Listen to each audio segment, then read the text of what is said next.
The morning of June 22, 1944, saw the forests of Belorussia erupt in a terrifying symphony of destruction. Thousands of Soviet artillery pieces fired simultaneously, signaling the start of Operation Bagration. This massive offensive was not merely a frontal assault, but a calculated masterstroke designed to shatter the German Army Group center. The sheer scale of the bombardment stunned the German defenders, who had expected an attack further south in Ukraine. Smoke and debris filled the air as the Red Army unleashed its full fury upon the invaders. This moment marked the beginning of the end for the Wehrmacht on the Eastern Front. The swamps and woodlands were about to witness the devastating application of a revitalized military doctrine. The stakes for the Soviet Union were absolute during this critical summer of the Second World War. Nazi Germany still held vast swathes of Soviet territory and subjected the population to brutal occupation. If the Red Army failed to break the German spine in Belorussia, the war could drag on indefinitely, causing millions more deaths. Joseph Stalin and his high command knew that a stalemate was unacceptable for a nation that had already bled so profusely. The objective was the total annihilation of the German forces in the central sector. Success would open the direct route to Berlin and seal the fate of the Third Reich. Every Soviet soldier understood that their victory here would determine the future of Europe. To understand this overwhelming victory, one must look back to a man who had been dead for 7 years. Mikhail Tukhachevsky was known as the Red Napoleon for his brilliant military mind and innovative theories. During the 1920s and 30s, he revolutionized the way the Red Army thought about modern warfare. He argued that future conflicts would not be fought along static trench lines like the First World War. Instead, he envisioned a battlefield where aviation and mechanized units worked in perfect harmony to strike the enemy deep in their rear areas. His vision was radical and required a level of industrialization that the Soviet Union was only just beginning to achieve during that volatile era. The doctrine championed by Tukhachevsky and his colleague Vladimir Tryndafilov was known as deep battle. This concept differed fundamentally from the linear strategies of the past, which focused on breaking the front line. Deep battle aimed to destroy the enemy system across its entire depth simultaneously. It called for long-range artillery and airstrikes to paralyze command centers and logistics far behind the front. While infantry broke through the initial defenses, mobile groups of tanks would rush through the gaps to exploit the chaos. The goal was not just to push the enemy back, but to encircle and annihilate them completely. It was a recipe for total systemic collapse. Many historians often confuse deep battle with the German doctrine of blitzkrieg, but the two were quite distinct in their approach. Blitzkrieg focused on a narrow point of attack, or Schwerpunkt, to punch a hole and race forward. It relied heavily on tactical improvisation and the initiative of lower-level commanders. Deep battle was far more structured and operated on a massive operational scale. It emphasized the simultaneous suppression of enemy defenses at multiple points to prevent them from shifting reserves. The Soviet approach was like a crushing tidal wave rather than a sharp spear tip. It required immense resources and meticulous planning to execute effectively. Tragically, the Red Army would lose its most brilliant theorist before the war even began. In 1937, Joseph Stalin initiated the Great Purge, which decimated the Soviet military leadership. Mikhail Tukhachevsky was arrested on fabricated charges of treason and espionage. He was tortured and eventually executed, leaving the Red Army without its primary architect of modern warfare. His books were banned and his theories were discarded by a fearful officer corps. The doctrine of deep battle was labeled as bourgeois and dangerous. This self-inflicted wound would cost the Soviet Union dearly when the German war machine finally turned its gaze toward the east. When Nazi Germany invaded the Soviet Union in June 1941, the Red Army was caught unprepared and leaderless. The coordinated combined arms approach that Tukhachevsky had envisioned was nowhere to be found. Soviet tanks attacked without infantry support and aircraft were destroyed on the ground. The German Wehrmacht executed their own encirclements with frightening efficiency at Minsk and Kiev. Millions of Soviet soldiers were killed or captured in the first few months of Operation Barbarossa. It seemed that the Soviet Union was on the verge of total collapse. The absence of a coherent operational doctrine turned the vast Soviet numbers into a disorganized mob. The winter of 1941 saw the Red Army halt the German advance at the gates of Moscow. This victory was achieved through sheer desperation and the resilience of the Soviet soldier rather than operational brilliance. However, the shock of the invasion began to wear off, and a new generation of commanders started to rise. Generals like Georgy Zhukov and Alexander Vasilovsky began to rediscover the principles of deep battle out of necessity. They realized that static defense would only lead to defeat against a mobile enemy. They needed to learn how to conduct large-scale offensive operations that could match the Germans in maneuver and speed. The turning point came in late 1942 among the ruins of Stalingrad. Operation Uranus was the first successful strategic implementation of deep battle principles during the war. The Soviet command secretly massed huge reserve armies on the weak flanks of the German Sixth Army. On November 19th, they struck with overwhelming force, piercing the Romanian defenses. The two Soviet pincers met at Kalach, encircling hundreds of thousands of Axis troops. It was a classic example of striking deep into the enemy rear to cut off supply and retreat. The ghost of Tukhachevsky had returned to the battlefield. Following the victory at Stalingrad, the Red Army continued to refine its operational art at the Battle of Kursk in 1943. Here they demonstrated the defensive aspect of deep battle. The Soviets constructed echelon defense lines, extending miles to the rear designed to absorb the German armored thrusts. They allowed the enemy to exhaust themselves against layers of minefields and anti-tank guns. Once the German momentum was spent, the Soviets launched massive counteroffensives known as Operation Kutuzov and Operation Polkovodets-Rumyantsev. These operations proved that the Red Army could now dictate the flow of battle against the best German units. By the summer of 1944, the stage was set for the ultimate expression of Soviet military science. Operation Bagration was planned with a level of secrecy and deception known as Maskirovka. The Soviets moved entire armies at night and maintained radio silence to fool the German intelligence. They built dummy positions and fake troop concentrations to convince the Germans that the attack would come in the south. The German High Command moved their armored reserves away from the center, leaving Army Group Center vulnerable. This successful deception was a prerequisite for the deep battle that was about to unfold. The plan for Bagration involved 4 Soviet fronts attacking simultaneously across a vast area of Belorussia. Marshal Konstantin Rokossovsky proposed a daring strategy of launching 2 main blows instead of the traditional single breakthrough. This would split the German defenses and prevent them from reacting effectively. He argued passionately with Stalin, who eventually approved the unconventional plan. The terrain was difficult, consisting of marshes and dense forests that the Germans considered impassable for tanks.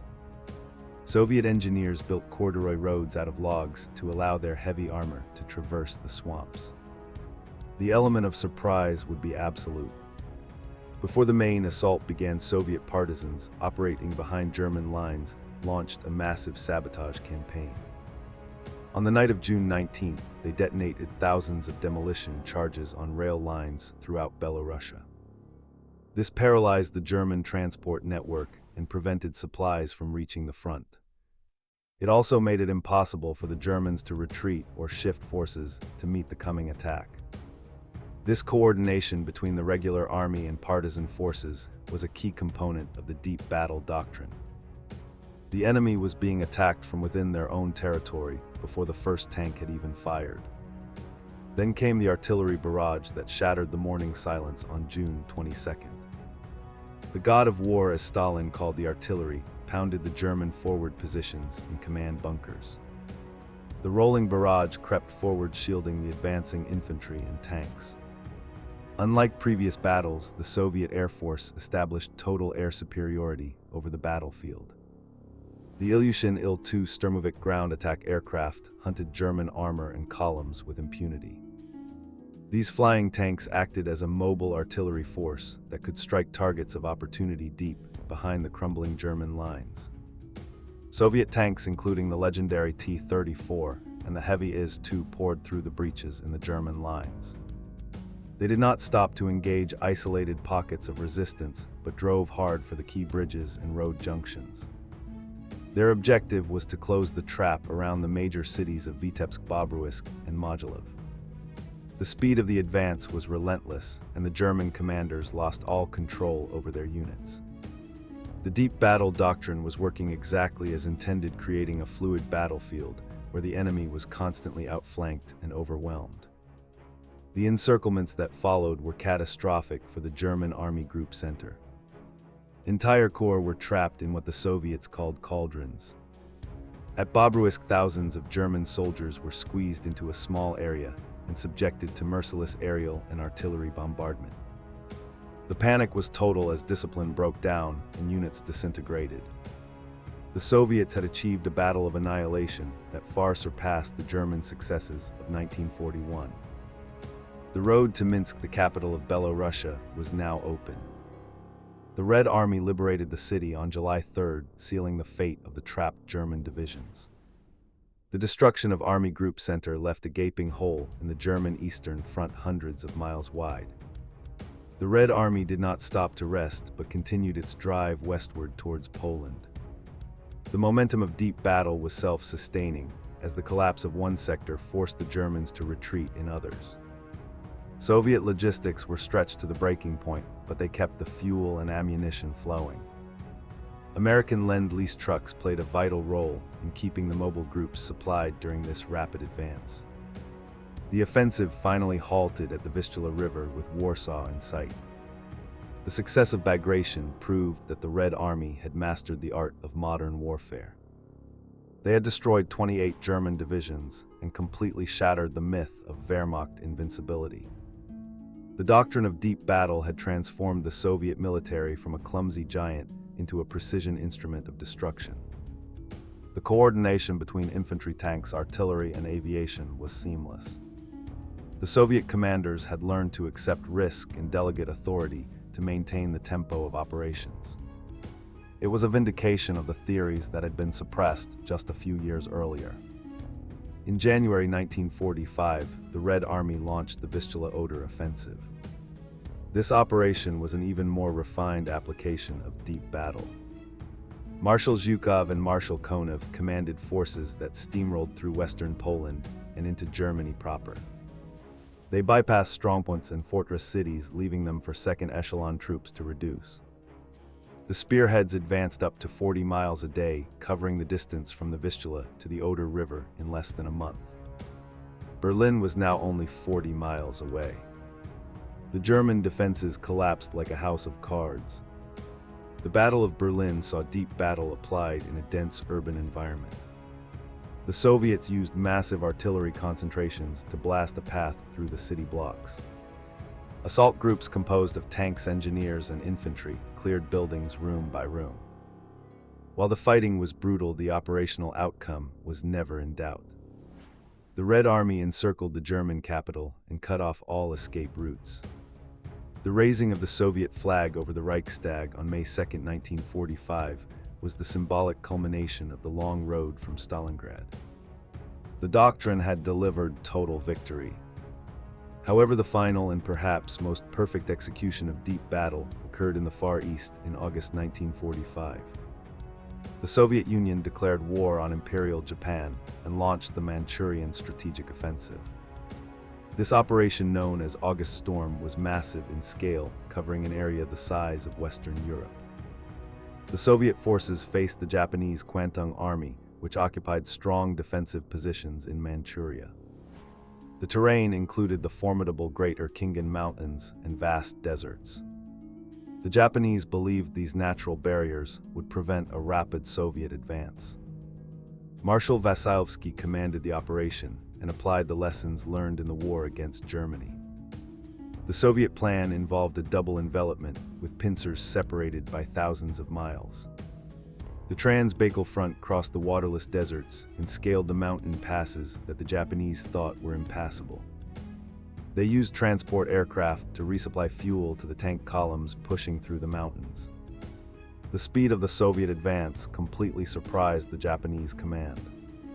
Soviet tanks appeared deep in the Japanese rear areas before the defenders even knew the war had started. The Kwantung Army was overwhelmed in a matter of days. The Soviet forces bypassed strong points and isolated the Japanese defenders in disjointed pockets. Paratroopers were dropped to seize key airfields and cities ahead of the ground forces. The coordination between the Army, Navy, and Air Force was flawless. In less than 2 weeks, the Red Army had destroyed a million-strong Japanese army and liberated Manchuria and northern Korea. It was a masterclass in operational art and is studied by military academies to this day. The Manchurian operation demonstrated the maturity of the deep battle doctrine.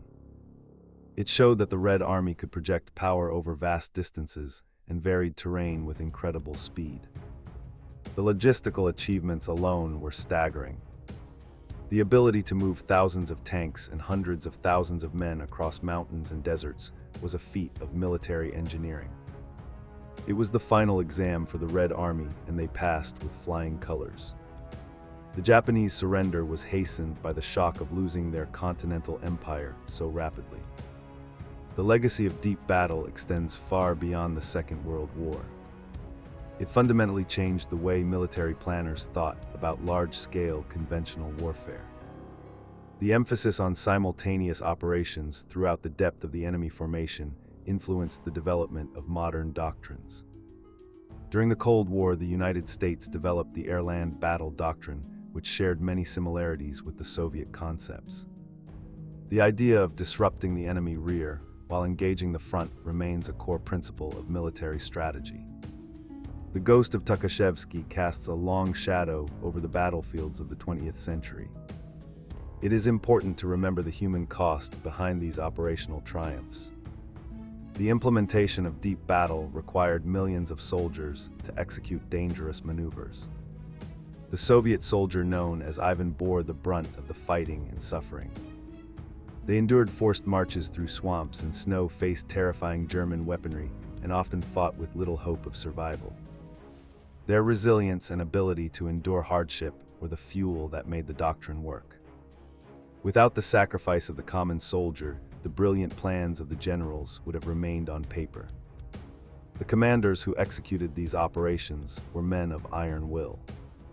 Georgy Zhukov was known for his ruthlessness and demanding nature, often sending men to their deaths to secure a victory. Konstantin Rokossovsky was more measured and respected by his troops, but equally determined. These men had survived the purges and the disasters of 1941 to lead the Red Army to victory. Their rivalry in different styles of command drove them to outperform each other. They were the practitioners who turned the theory of deep battle into a war-winning reality. The industrial might of the Soviet Union was the other essential pillar of deep battle.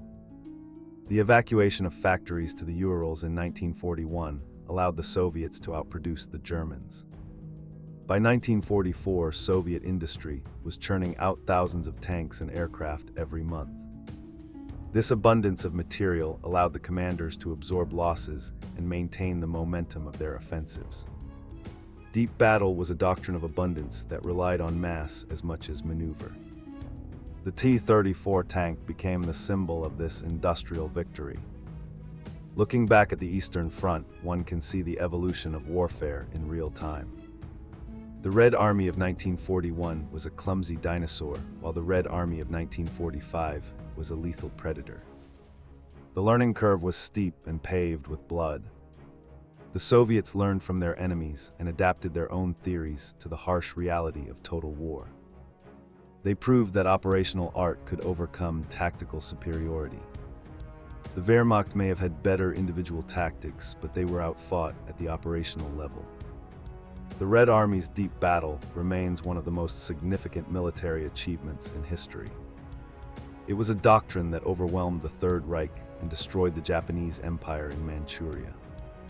It was born in the minds of visionaries, survived the terror of the purges, and was forged in the fires of the Eastern Front. The sweep and scale of these operations are still breathtaking to contemplate. From the forests of Belorussia to the mountains of Manchuria, the Soviet way of war proved decisive. It was the hammer that shattered the Axis powers. Today, the monuments to these battles stand across Russia and Eastern Europe. They mark the places where the pincers closed and the cauldrons boiled. They stand as a testament to the scale of the conflict and the effectiveness of the strategy. The study of deep battle provides insight into how nations can recover from disaster and achieve victory through innovation and resolve. The history of the Second World War is incomplete without understanding this Soviet contribution. It was the doctrine that broke the back of fascism. In the end, the story of deep battle is a story of redemption for the Red Army. It transformed from a decapitated force into the most powerful land army the world had ever seen. The vision of Mikhail Tukhachevsky was vindicated in the most dramatic fashion possible.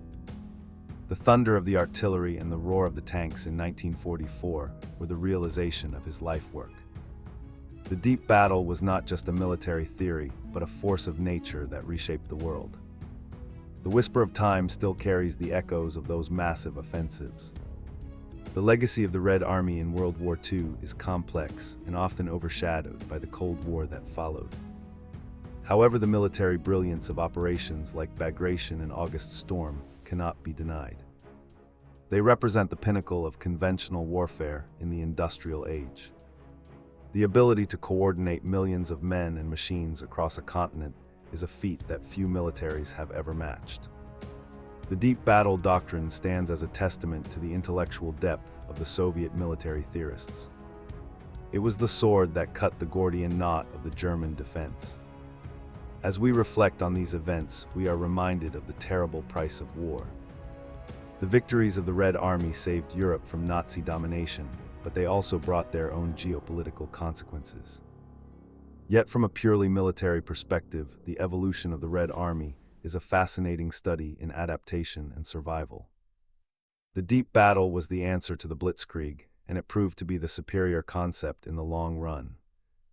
It demonstrated that war is won not just by fighting battles, but by destroying the enemy's ability to fight. The Red Army's deep battle was the Soviet doctrine that overwhelmed Nazi Germany. It was a triumph of operational art that combined mass mobility and firepower in a way never seen before. It turned the tide of the war and led to the unconditional surrender of the Axis powers. The history of this doctrine is a crucial chapter in the annals of military history. It serves as a reminder that innovation and strategic thinking are the keys to victory in the face of existential threats.